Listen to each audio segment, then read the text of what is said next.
Rachel. I'm participating in the National Jalmitra Elocution Competition 2021, jointly organized by the Rotary Club at Sinhagad, Pune and the Shabdsahyadri Foundation. My topic is Conquering Water Crisis of my Tehsil. When the well is dry, we understand the value of water, said Benjamin Franklin. Now, the water crisis is not limited to the unavailability of water only, because as reported by the World Bank, it adversely impacts our economy, and it is estimated that by the year 2050, we will lose approximately 6% of our GDP due to water crisis. The data published by UNICEF states that 2.1 billion people do not have access to clean water, and hence they pull their kids out of school and send them to fetch water, thereby bringing down the entire literacy rate and the standard of living of that region. Hence, dear listener, I find it extremely important to start a conversation on water crisis. I would first like to state the major water problems in my Tehsil, that is Vasai, Virar, and then with my limited knowledge and education, I would like to put forth some solutions on what we can personally do and what the government can do to alleviate this water crisis. The region of Vasai Virar has faced massive urbanization and overpopulation. Also, there is a lot of stress on the existing water resources due to this. So, the very first major problem in my Tehsil is groundwater depletion. According to the Groundwater Survey and Development Agency, they said that 71% Tehsils in Maharashtra have groundwater depletion. Groundwater is the water below the surface of the earth which is accumulated in between the rocks. This groundwater accounts for 80% of the water resource of India. Now, reasons for groundwater depletion include excessive usage for agriculture, deforestation, and overpopulation.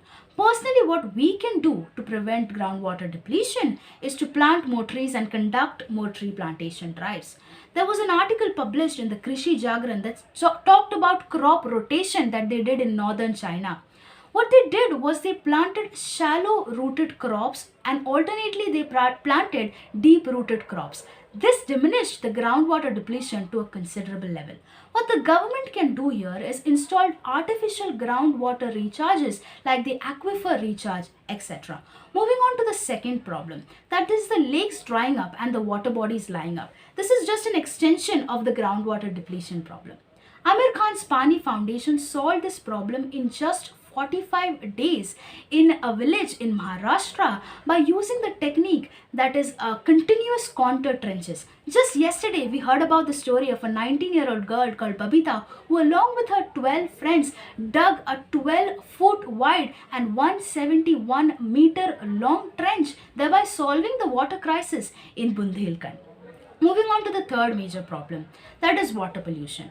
The statistics of Niti Aayog report that there are 387 fresh water resources that are contaminated in India. Districts are almost all the districts in India have contaminated fresh water resources.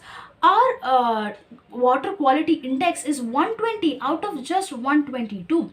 But I will be happy to inform you that my Tehsil Vasai Virar managed to get control of water pollution by reviving the bokhars, that is traditional ponds in our area, by using methods like desilting and awareness among the local public to keep the ponds clean and healthy. Moving on to the fourth point, that despite having adequate rainfall, we are unable to store the water. A passage from Tirukural reads that rain falls on the earth as a nectar of life. This passage is 2000 years old. So we must protect the rainwater from getting contaminated and employ rainwater harvesting techniques on our terraces and our roofs so that we can collect this water for further use. Moving on to the final point, that is water wastage. Maharashtra has no water shortage, it just has water wastage as reported by the Financial Express. Now, this is a problem that we can entirely solve on our own. We know we have to fix the leakage pipes, we have to use buckets instead of showering, and sewage water can be our greatest water resource. Just yesterday, we heard about the story of a 9th standard student who installed aerators everywhere that cut down down the water flow from 50 liter per minute to just 6 liter per minute. We also know that the Rotary Club at Sinhagad, Pune installed 10,000 aerators and flow regulators that saved approximately 5 lakh to 10 lakh liters per day. They say that humans are the most intelligent species on the planet.